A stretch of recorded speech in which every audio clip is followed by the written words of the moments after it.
तो हिजाब बैन को लेकर सुप्रीम कोर्ट में दोनों जजों में मतभेद सामने आए। दो जज थे, justice Hemant Gupta, justice Sudhanshu Dhulia. Justice Hemant Gupta ने हिजाब बैन पर फैसला बरकरार रखा, लेकिन जस्टिस धूलिया ने कहा कि मेरे विचार अलग हैं और उन्होंने बिल्कुल उलट फैसला देते हुए हिजाब बैन का फैसला रद्द कर दिया। तो अब ये मामला जो है ये बड़ी बेंच को जाएगा। दोनों जजों ने मुख्य न्यायाधीश यूयू ललित को बड़ी बेंच के लिए मामला भेजा है। तो इस वक्त की बड़ी खबर, फिलहाल हिजाब पर बैन बरकरार रहेगा और अब 3 जजों की बेंच इस मामले की सुनवाई करेगी।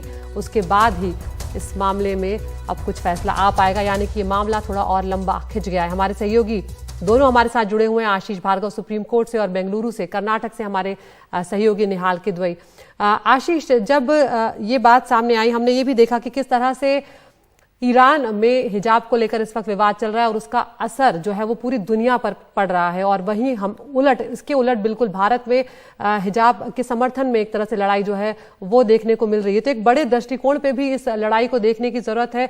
और ये फैसला सिर्फ कर्नाटक से जुड़ा हुआ नहीं था आशीष, ये फैसला पूरे देश पर असर डालने जा रहा था, क्योंकि इस पर राजनीति भी जमकर हुई। जी बिल्कुल, देखिए, और ईरान की बात करें तो ईरान का मुद्दा जब बहुत गर्म था, जब ये हियरिंग चल रही थी और सॉलिसिटर जनरल तुषार मेहता ने ये मुद्दा उठाया था कि किस तरीके से ईरान में वहाँ पर एक रिवोल्ट हो गया है और महिलाएं जो हैं वो प्रदर्शन कर रही हैं, वो हिजाब नहीं पहनना चाहती हैं, वो हिजाब के खिलाफ हैं। ये मुद्दा उन्होंने उठाया था, कर्नाटक सरकार ने ये मुद्दा उठाया था और कहा था कि हम भारत में किस तरीके से हिजाब पर यहाँ पर एक बहस कर रहे हैं और इसे हिस्सा बता रहे हैं। बहुत सारे देशों का हवाला भी दिया गया था कि वहाँ पर हिजाब को हटा दिया गया है, लेकिन दूसरे पक्ष ने भी बहुत सारी चीज़ों का हवाला दिया, बहुत सारे देशों के सुप्रीम कोर्ट का हवाला दिया, जिसमें केन्या का, साउथ अफ्रीका, बहुत सारे कंट्रीज़ के, कनाडा है, सुप्रीम कोर्ट का हवाला दिया कि किस तरीके से उन्होंने अपहोल्ड किया है और इसे धार्मिक स्वतंत्रता की का अधिकार बताया है। तो निश्चित तौर पर जब एक कोई मामला उठता है तो उसके 2 पहलू होते हैं। ये बात अलग है कि हमारे यहाँ पर जिस तरीके से राजनीति होती है, उस राजनीति से एक वोट बैंक की राजनीति होती है, सब हमारे सारे मामले। और ऐसे में जब भी अदालतें कोई फैसला देती हैं तो वो ये नहीं देखती कि इस पर राजनीति होगी या नहीं होगी, उनको तथ्यों पर, फैक्ट्स पर और इसके अलावा जो दस्तावेज और जो सबूत उनके पास हैं उनके ऊपर फैसला देना होता है। कहीं ना कहीं सुप्रीम कोर्ट में एक चीज जरूर देखने को मिली थी कि हाई कोर्ट के इस फैसले पर सवाल उठाए गए थे कि हिजाब पहनना धर्म का अनिवार्य प्रथा है या नहीं है। ये हाई कोर्ट ने कैसे डिसाइड कर दिया, क्योंकि उसके लिए तो आपको फिर बहुत सारी चीजें करनी पड़ेंगी। अयोध्या का मामला उठा था, लेकिन सुप्रीम कोर्ट ने कहा अयोध्या का मामला बिल्कुल अलग था और उसमें किस तरीके से हमने भी देखा था 40 दिन तक जो सुनवाई हुई थी, उसमें किस तरह के ग्रंथ, धार्मिक ग्रंथों को, दोनों धर्मों के, कुरान को रखा गया था सुप्रीम कोर्ट के जजों के द्वारा, उसमें से इंटरप्रेट हो रही थी चीजें। तो बहुत लंबे चौड़े पैमाने पर हो रही थी और 5 जज थे।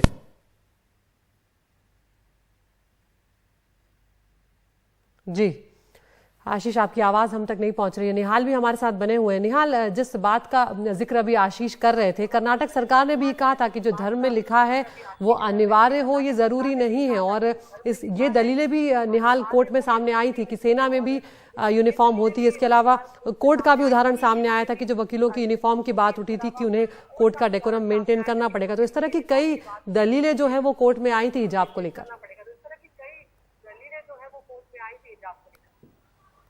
जी, दोनों ही तरफ से काफी सारी दलीलें आई थी, लेकिन आपसे एक और अपडेट आपको देना चाहूंगा। आपसे थोड़ी देर पहले कर्नाटक के शिक्षा मंत्री बीसी नागेश ने यहाँ पर एक प्रेस कॉन्फ्रेंस की है और ये बीसी नागेश जो शिक्षा मंत्री हैं उनका ये दफ्तर है और उन्होंने एक बात साफ की है कि कर्नाटक हाई कोर्ट का जो फैसला था कि स्कूल के प्रीमाइसेस में हिजाब पर बैन रहेगा वो अभी वैलिड है, क्योंकि सुप्रीम कोर्ट ने अभी कोई सीधा फैसला नहीं दिया है। तो एक बात उन्होंने साफ कर दी, भले ही सुप्रीम कोर्ट का फैसला अलग के 2 जजेस का फैसला अलग अलग हो, लेकिन उससे यहाँ के जो हालात हैं वो नहीं बदलेंगे जब तक सुप्रीम कोर्ट का सीधा फैसला नहीं आ जाता। तो ये कर्नाटक के शिक्षा मंत्री बीसी नागेश ने अब से थोड़ी देर पहले साफ कर दिया है। जहां तक आपके सवाल आपका जो सवाल है, देखिए उसका दायरा बहुत ही व्यापक है और इसीलिए आप देखिए कि कर्नाटक हाईकोर्ट में लंबी बहस चली, उसके बाद यहाँ सुप्रीम कोर्ट में भी काफी इसमें बहस हुई और अब भी ये कम से कम सुप्रीम कोर्ट में अभी फिलहाल पे नतीजा रही है, क्योंकि सुप्रीम कोर्ट के दोनों जजेस के जो विचार हैं वो बिल्कुल अलग है। अब देखना है कि जब एक बड़ी बेंच यहाँ पर गठित होती है तो उसका फैसला क्या आता है। लेकिन एक चीज हमें यहाँ पर ध्यान रखना होगा कि आखिर वो कौन सी परिस्थिति थी कि जब हमेशा से यहाँ पे जो लड़कियां हिजाब पहन के जाना चाहती थी वो जाती थी, जो नहीं जाना चाहती थी नहीं जाना चाहती थी। अचानक वो कौन ऐसे हालात क्यों पैदा हुए कि हिजाब को लेकर के यहाँ पर इतना बड़ा विवाद खड़ा हुआ। तो कई सारे लोग हैं वो ये कहते हैं कि यहाँ पर विधानसभा के चुनाव है, महंगाई बेरोजगारी तेजी से बढ़ रही है, ऐसे में ये जो धार्मिक मुद्दे हैं ये दोनों ही पक्षों को काफी ये राजनीतिक ध्रुवीकरण में मदद पहुंचाते हैं चाहे, और ऐसे में इसको बेवजह हवा दी गई। लेकिन इसका जो शिकार है, इसकी जो शिकार हो गई मुस्लिम बच्चियां, और देखिए जिस तरह से यहाँ टकराव हुआ, जिस तरह से यहाँ हिंसा हुई, काफी दुर्भाग्यपूर्ण है। अब जो दलील दी जा रही है मुस्लिम पक्ष की तरफ से, उनका यह कहना है कि अगर इस तरह के हालात यहाँ पर पैदा हुए हैं तो फिर एक ही अगर रूल लगाया जाना है कि कोई भी यूनिफॉर्म के अलावा कुछ और ना पहने, तो ये सभी धर्मों पर लागू होना चाहिए।